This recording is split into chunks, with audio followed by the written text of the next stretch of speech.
Hello everyone, in this video we're going to look at realized holding gain and losses for trading securities. So this is when we are really selling the investment. So we realize the gain or losses.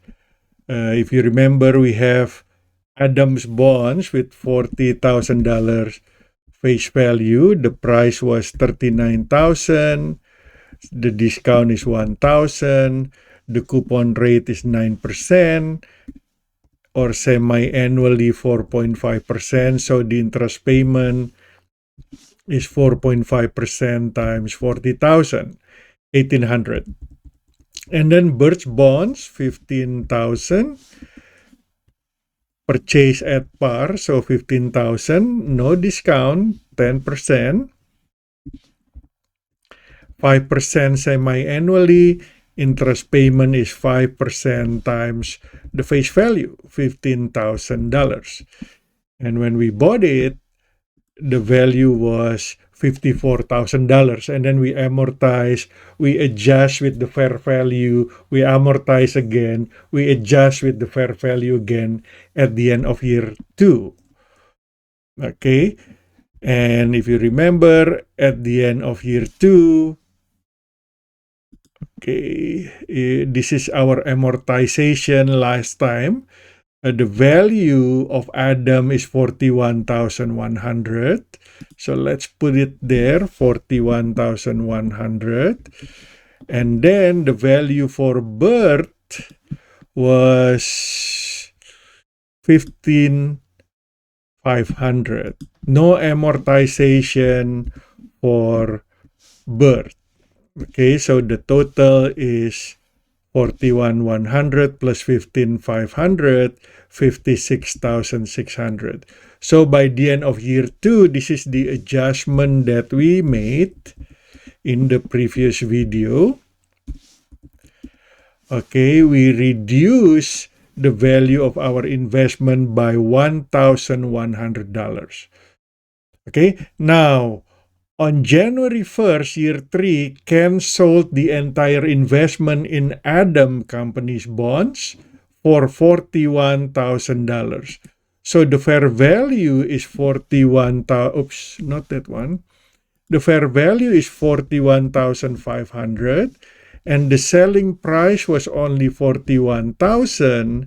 So then there is a loss of $500 because we sell it for less than the fair value.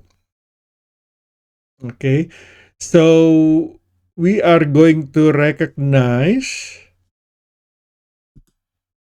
So first we are going to receive cash, and the selling price is 41,000. And then we have to recognize this is a realized loss on sale of trading securities, which is $500. And we take out the investment in trading securities. That's the account. But we are taking out only the Adams bonds, 41,500. Okay, that's the last fair value at December 31st, year 2, and we're selling it on January 1st, year 3. So that's still the same value. We recognize this loss as part of calculating the net income. So what we still have, or what the company still has, is the second one, the Bert Company's bonds. Okay, but now the fair value at the end of year 2 is $14,000, no amortization, and by the end of year 3, the fair value is 14,700. Okay, so from 14,000 by the end of year 2, which becomes the book value for the whole year, no amortization, no changing in value. But then by the end of year 3, the fair value is 14,700. Okay, so the change in value is $700. That's by the end of year 3. But remember, on July 1st, year 3, we receive interest, cash, and the interest amount was $750. So we get $750 cash, and that's going to be interest income. $750. That's for July and December 31st, year 3. Okay, once we get to December 31st, year 3, we have to report it at the fair value again, 14,700. So we have to increase our investment in trading securities. But this time we only have Bird Company's bonds. So we have to increase it by $700. Okay, and this is still unrealized holding because we're holding Bird's bonds, and this is a gain because it's on credit.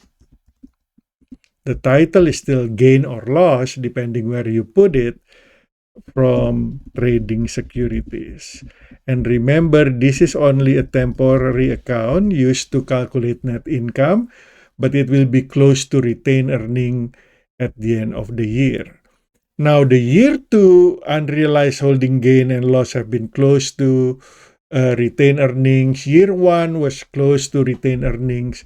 So this is only for year 3, okay, for $700 unrealized holding gain from trading securities.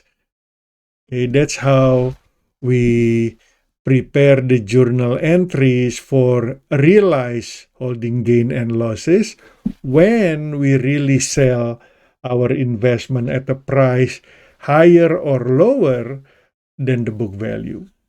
Thank you for watching.